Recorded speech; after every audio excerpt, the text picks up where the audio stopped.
Hello, everybody. Welcome to the first episode of Diamonds and Duds. Hello, I'm Charles Baker. And I'm his brother, Ivan. We don't know how many people are going to be listening to this. This is technically the second episode. We did like a quick 30-minute thing to test out how all the audio stuff worked, and then we promptly broke it right before we were going to record this one. But so it's now working, hopefully. It's now working, and the iPad did not get thrown through the wall, and we're okay. What we're going to be watching here is what we watched for our first one is The Dark Crystal, and I promise not to call it The Dark Tower too many times. Not very similar. Yep. This movie is from 1982, so spoiler alert if you're listening to this podcast, but for a movie that's more than 40 years old, and frankly I shouldn't really have to say spoiler alert anymore, but there you go. Directed by Jim Henson and Frank Oz, a.k.a. Yoda. We needed a bit of Yoda's wisdom on the making of this movie, though. Yes, and I will say, both my brother and I, this was something that was blatantly missing from our movie history. Our mother never let us. We're both kind of in our early 40s here, so that would have been right. We would have been pretty young when this came out, and our mother would not let us watch this. It was something she thought would scare the crap out of us, and more to come on that, I think. One thing I did find interesting is I was looking through the people, because obviously what we're going to try and do as we go through this is if it's an old movie, we're going to be interested to see kind of what some of these people went and did going forward. And if it's something brand new, something newer, we'll see what they've done in the past that maybe we didn't know these people were linked to. Yeah. I did find one thing with this movie, Charles. Okay. It was written by Jim Henson. It was also written by David Odell, if I wrote that right. Okay. Who would go on to write the great critical success Masters of the Universe. Oh, okay. So not to spoil my opinion of this movie or anything like that, but I can draw parallels.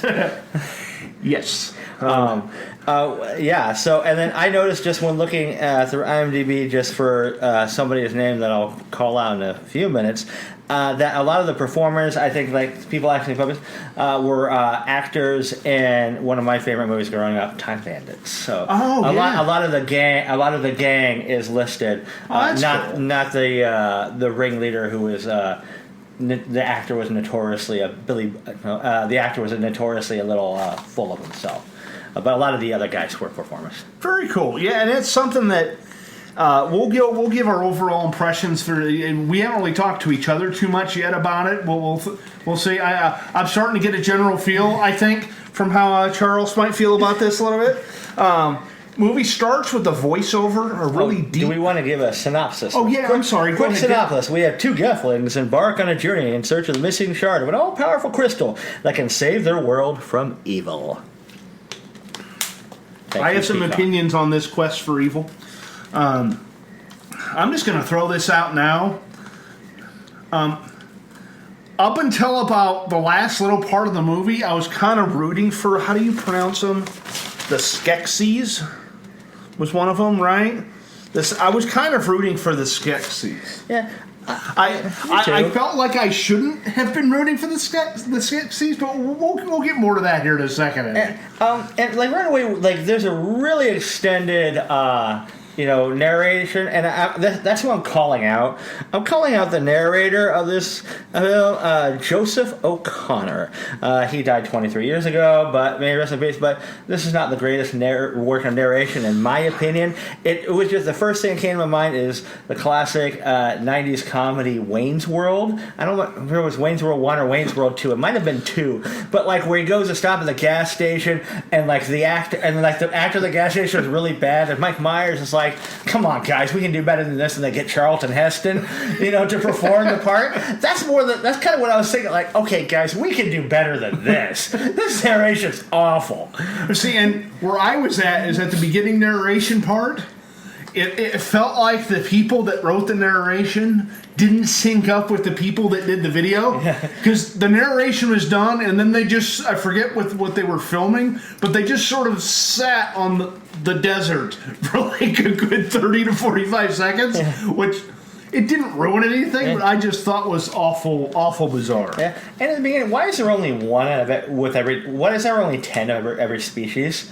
Like, there's only 10 of the guys. There's only 10 of the mystics. There's only there's no Gelflings left. It's a pretty empty kingdom. Well, and I think part of what this is, and this is me reading into it probably a little bit, is that we're 1,000 years in, and there's 10. I think there's 10 left. Yeah. I think the person who wrote this really if this was today, it'd be probably more of a D&D camp, like a D&D kind of camp. Like, this person really wanted all the, because it felt like the first half hour or so, they were just dumping lore onto you like crazy. Yes. It's because you have the 10 mystics, you have the 10 Skeksis, which I never got any of their names, so I just started naming them myself. Oh, that's good. And by the way, it's kind of in the beginning there when one of the leader of each one dies. Yeah. By the way, if I was a little kid watching this, that old Skeksis dying would have scared the shit out of me. Yeah, and clearly, I'm probably going to dump on this movie a lot. I will say you can see, especially as a gamer, you can see a lot of the influences that this movie has had on certain games going forward. For example, when we first saw the Gexes, just like the area where the Dark Tower is, it's been a long time since I played it, but that Elder Scrolls 4 Oblivion, when you went the Oblivion Gate, you went to hell, that looked a lot like it. And then also, as we'll get later on, the minion bad guys, those were Mirelurks from the Fallout franchise, exactly. And that's what I didn't think of because I had that written down too. For some reason, I didn't think Mirelurks. I was thinking that those things looked like something straight out of Elden Ring. Yeah, is what those things. Yeah, so is what those things look like. Yeah, and one thing that's most, why is there always a prophecy? Yeah. See, I had a problem with the prophecy. It's that as the mystics were good and they wanted peace and all that's good and all. But in order for there to be peace, they knew that this Gelfling guy had this prophecy. Yeah. But nobody told the Gelfling about the prophecy until the guy was on his deathbed and he's going to die in 30 seconds, so he can't really explain.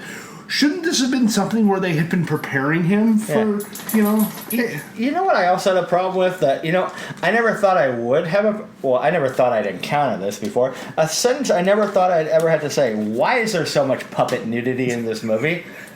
I mean, we first, our first shot on, hero Jen, whatever, he's playing, that weird flute thing.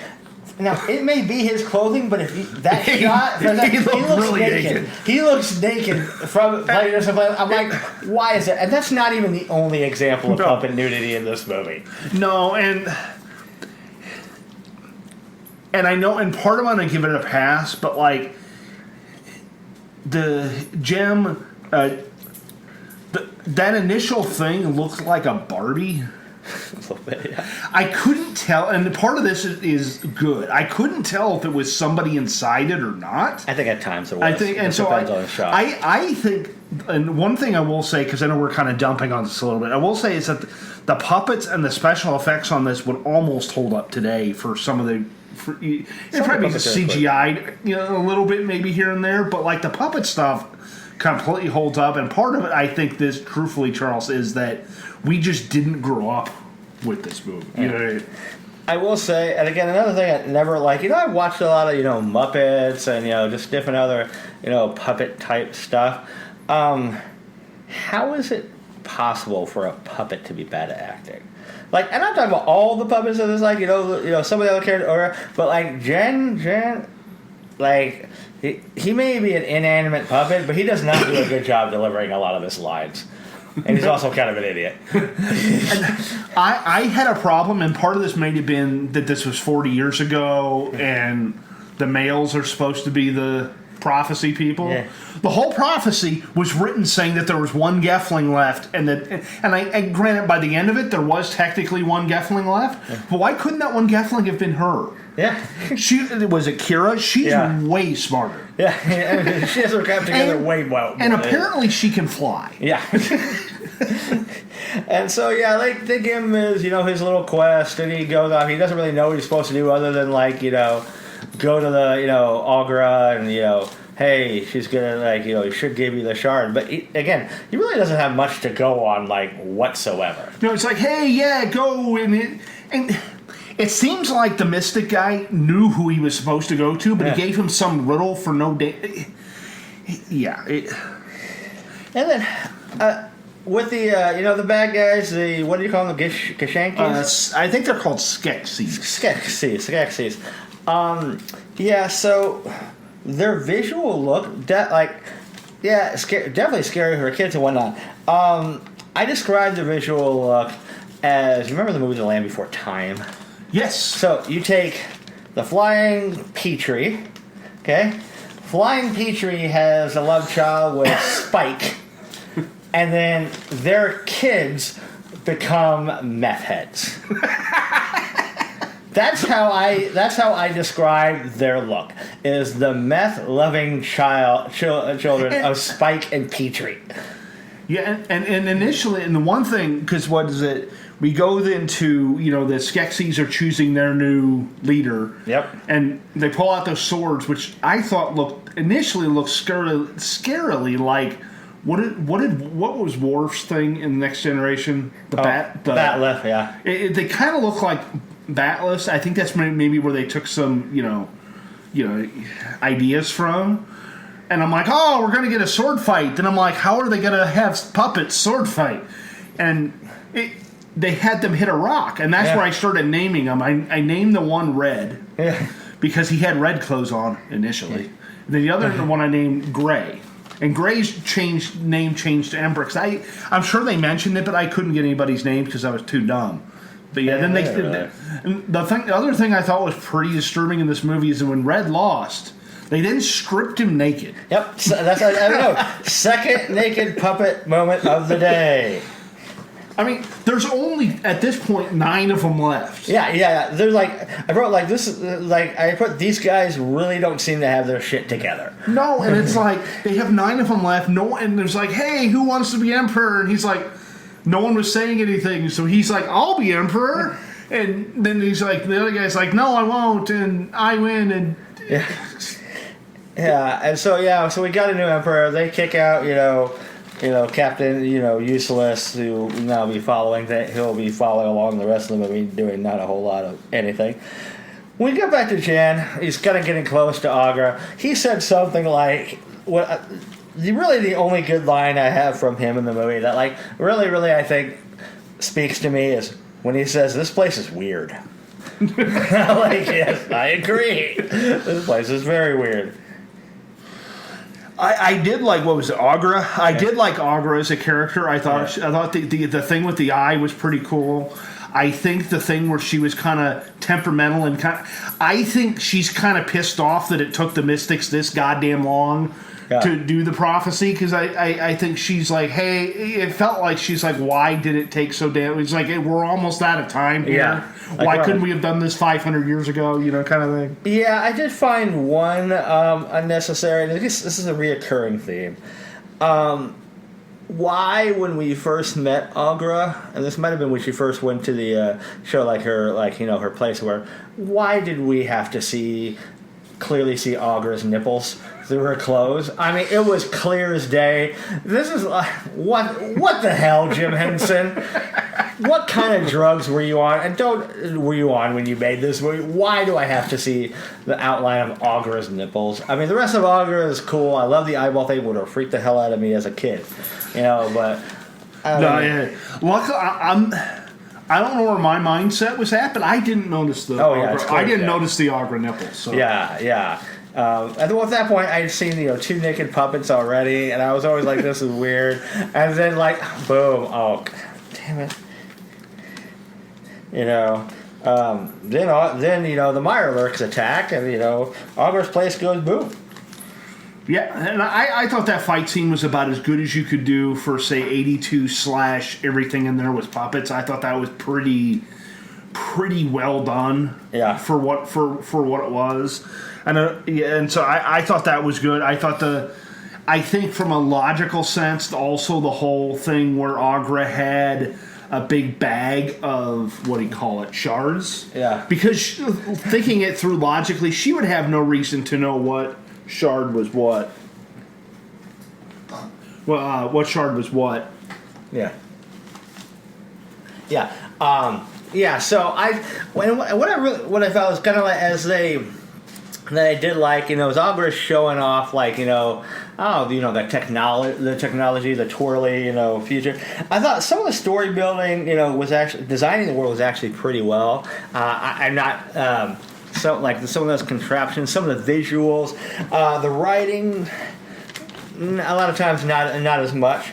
But that was pretty cool. I did like the scene when, again, they attack and, they do a few cool things with Jan and, getting out of there. And, and then he meets, meets female puppet Kira. Yes, and then at that point, they just sort of show, hey, the Mystics are going to be walking for a while. Yeah, that's pretty much that's it for them at that. And to be honest, I appreciate them doing that because I appreciate them not spending a ton of time. But it's like, hey, they're moving. Yeah, and they would go back a couple times, but because the famous movie, I don't know if you ever saw it, or I saw it. I know with our sister Rita. What was that Viggo Mortensen horse? Hidalgo had an hour of them slowly walking across the screen. and I'm like, oh no, are they going to do that? And they're like, no, we're not stupid. we're going to let you know this is happening because it's going to be important later that they're moving. Was it important? I think it was, because part of it also showed that the Skeksis and the Mystics were tied together, where if something they were kind of trying to leave you a little clue for the ending, I think. But my first impression of Kira is that, there's probably a whole lot of Gelflings, just hiding around. Yeah. And I think she got the better end of the deal. Because one of the things, because they have Kira and Jem, mind meld, to... Which, we got it in that mind meld flashback, we get our third naked puppet. 3. Another naked puppet scene. But one of the things that I slowly started realizing is she got the way better end of the deal as well as that the podlings were cool as shit. Yeah, they were. But also, do you realize that she grew up normally? Yeah. Okay. Jem had to call them master his entire life. He had to call everybody that raised him master. Yeah. And they're grooming him to be the person in the prophecy, whatever. They've really groomed him to be a clueless idiot who didn't know what he was doing ever. I think they figured, hey, it's a prophecy, it's going to happen regardless. Yeah. So let's not put a whole lot of effort into it. Yes, but also the thing I had a because they go through, they have their party, and then the Mirelurks attack again. Yeah. Okay. The thing I found very part of what I wrote in my notes is podlings are getting fucked up. Yeah. But what I found very and part of this is how much emotion can you show with the puppet, but I found it kind of disturbing that Kira was showing no emotion to the podlings getting just slaughtered. Bad puppet acting. These are the people that raised her. She's known Jem for an hour and a half, maybe. Yeah. Which, hey, you found someone like you. That's but and I think the part of it, I don't think they thought that through, because I think in the end it's hey, none of the podlings died. They were all being taken, kind of thing. But it's and before the Mirelurk attack, there was a brief scene, the food scene, the one where Emperor Petrie and his friends were, all, that's how I refer to them. They were, the eating scene. I'm like, God, that's gross. I'm like, I probably shouldn't have been eating while watching that part. that part was really disgusting. And again, and so and then after, I had some real issues. So after the the battle. Oh, and before that even, this goes back to the meaning here. The one character I hate more than anybody, because Jan, I don't hate him. He's just a bit of an idiot, and kind of clueless. I really don't like the angry Furby. Oh, the little dog thing. Yeah, the little dog thing. The little dog thing, kind of worthless. I was ready for his demise, personally. But then like after we have like the moment of doubt, because all the Ogras got taken and enslaved and killed and all that. I'm like, a couple of my thoughts were, this guy really wasn't given much to go on, and so like Jen, like not only he's an idiot, he just gets mad and throws a shard into the woods, but that's not even the worst part of this. Is like the stupidity of like the whole world apparently rests upon Jan and Kira, and what do? They don't go after the shard. They go to sleep and they don't go find the shard then before the next morning. They go to sleep and then they find it the next morning. But also, were they actually looking for it the next morning, or did Kira go, "Oh, hey, the shard"? Yeah, like the shard's supposed to be like the thing that can save your people like hours or a day or whatever, and it's like it's not a big. And like literally, you were just attacked by people looking for you. And the other thing I'll leave to kind of close the podlings part, the one thing I don't know if you noticed, Charles, is that the podlings I think were the early inspiration for the Fraggles and Fraggle Rock. Oh yeah, I actually wrote that. I wrote that down. Weird Fraggle Kermit people party goes bad. Yeah. No, yeah, I thought that was because Yeah, and then like we see like the guy that tried to be the emperor and lost because he kind of sucks. I wrote that guy just really went downhill after losing the emperor battle, and it's like he's trying to convince oh no, come with me, no, we're just gonna make peace, it'll be all cool. No, and I think the like storyline wise,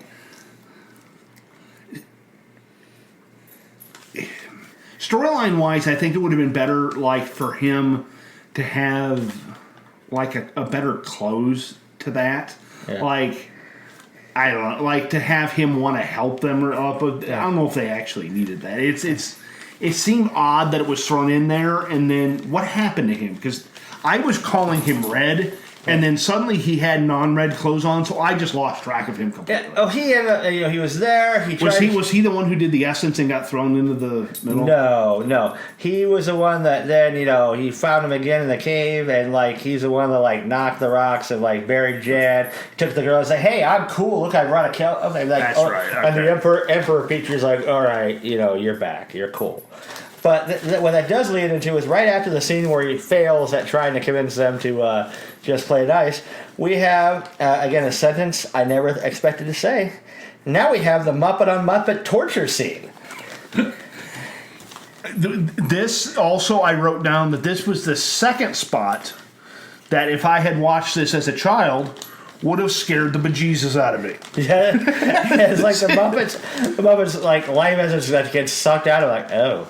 It looked like at the end of what he called Last Crusade when the guy chose poorly and like his whole life gets sucked out of him, but like in a kid's movie. Yeah. And by the way, not to sound bad, okay, but like there's a lot of like animals and stuff in this world. If they wanted to live forever, shouldn't they have just started grabbing deer and mice and all the podling and just start sharing them, because they said only the emperor could like if you get enough, just I don't know. Yeah, there's only 9 of them. There's plenty to go around. And one thing I couldn't tell, and this is a me thing, when it happened to Kira, did she actually lose some of her? She lost a little bit. She grew older. And I will say that's something that they did kind of do well. Like from that point on, for a while until when we get to her puppet was a little paler. Okay. Yeah, so there was a bit. There was a bit of a visual. But then as I get to the castle, we have what I call the worst rescue attempt, like goddamn effort. Apparently, I'm pretty convinced this is like, oh, we got a note coming back from the studio. Yeah, guys, you're 4 minutes shy. You need to get 4 minutes added on here. See, I took it as the other thing, where I took it as, hey, you have 90 minutes. You spent an hour on lore. We need to wrap this fucker up. Because, there's all these, the Meyer lurks are taking these August, probably have their souls sucked out. Let's rescue them. And they just fail miserably. They don't rescue any of the Ogras. They fall down. The Mirelurks stay up there with all the Ogres, so like they didn't. None of those Ogres went free. I mean, I'm sure like post movie they were probably Podlings. Podlings, thank you. The Podlings, none of them went free. So they literally, it was an absolutely worthless rescue attempt, and very poorly thought out by Jan and Kira. Yeah. And so they go, big scary mouth open to the castle. Sure, why not?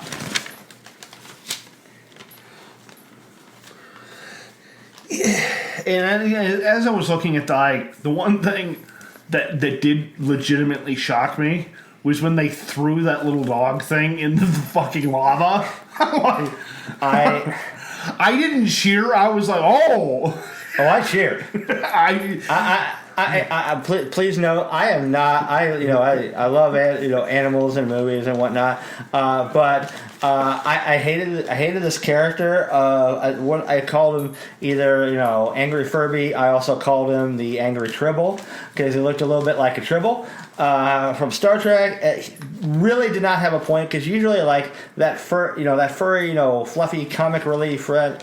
One is either funny at some points or two does something good before the end. Literally, the only thing he did is in the climax almost get them freaking killed.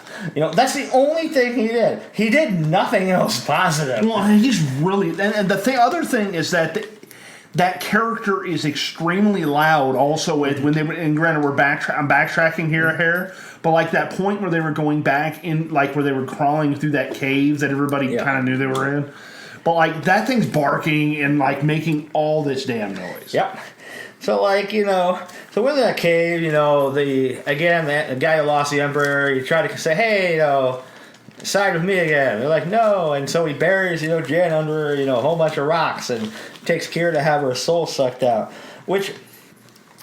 Again, I'm like, another time I've written down, this is the crappiest 9-person empire ever. I'm just going to lay that out. But, like, they start sucking, the soul out of, Kira. Here's what I'm wondering. Like, and then, like, Jan gets out. First of all, how did Jan know where Kira was at that point? And how did Kira hear Jan when Jan's like, Kira, fight it! He's in the damn cave! I wrote that same thing down. It's like... I didn't understand. I think truthfully, part of what that was is they were starting to get into a time crunch, and not to sound like. And I didn't have a problem with that because I think it can be explained by, hey, that dream sequence, they're connected somehow. Kind of. They probably could have explained it a little bit better, but I think there's that, and then there's the they just sort of throw stuff at you like. Hey, all's well that ends well. Yeah. Kind of thing. It's like, hey, we have to jump off this cliff. Hey, she can fly. Yeah, exactly. Hey, hey, one of them's trapped. Hey, they can communicate with animals. Pretty much. But now that I talk this through, the communicate with animals, I don't have as much of a problem with. It's just I don't think she put 2 and 2 together because it sounds like she had been doing that her entire life. She just didn't realize it. Yeah, and by the way, I put like when they were getting ready to throw Furby into the fire, I wrote and I was writing. I was thinking of my best Elrond from Lord of the Rings. I was like, cast that stupid Tribble into the fire. I was like, yes, die Tribble. And then later on, I wrote a note. Damn it, Ogre! Why the hell did you have to do that? And I came out of this thinking that Ogre could have just solved all of this herself. She just knew it was all going to like, hey, the prophecy says it's going to work out, so it'll be fine. Yeah. I think she was by far the most powerful person in this entire movie, and she just most competent too. Most powerful, most competent. Yeah, I think she could have killed all 9 of them without breaking a sweat. Yeah, she just sort of did. Yeah, and then another note I wrote is like right after Kira got stabbed and she got brought back to life. But I'm like, life has really sucked for Kira since meeting Jan. I mean, she her whole tribe gets taken and doesn't really seem like she cares, but still they get taken, and then she gets murdered because Jan's worthless and worthless and can't do anything right. Yeah. But in the end, the Shard goes in, mystics and Petri people get merged together, and everything is right with the world. Yeah, and it's like, I was okay with Okra saving the dog. In the end, it's a kid's movie. You gotta, know? you have to. I mean, I joke about, yeah, but you gotta save this. Podley seemed okay, which makes sense. The one thing I thought was weird was that the Mirelurks sort of just fell apart. It sounds like they were just sort of a machine. Yeah, I guess, like, we don't really want to have to deal with that afterwards. So hey, let's just have them fall apart. No, and in the end, I think we can kind of both. Let's kind of both say a little synopsis of what we think before we kind of do any kind of review. Yeah. Instant Light. What I thought of this movie is that I'm going to give it a little bit of a break because we didn't watch this when we were kids. It seemed like the first half hour to 45 minutes was way lore heavy. I kind of like how they tied stuff up. There's two characters particularly. I like Kira. I like Okra, and I'm probably pronouncing her name wrong. Was my favorite character in it. I see a lot of points where this inspired numerous other media. Yeah. Like you said, like there's stuff from Fallout in here. We see stuff from Fraggle Rock, and well, of course they did Fraggle Rock, but we see from a lot of other sci-fi material after this, and it just sort of wrapped up quickly. Yeah. And me, there were some things that I did, like some of the visuals are really cool. I thought there were some good ideas that they didn't really do the best job of getting out. Again, very influential, obviously. I do wonder not to make ill of the dead or anything, but I do wonder if there's embodiment of some kind of illegal product, or at the time illegal product when they were writing and directing this movie. That would not surprise, because when we get to the actual scores, I have two separate scores for this movie. Okay. But there was a lot that just like it was just really weird.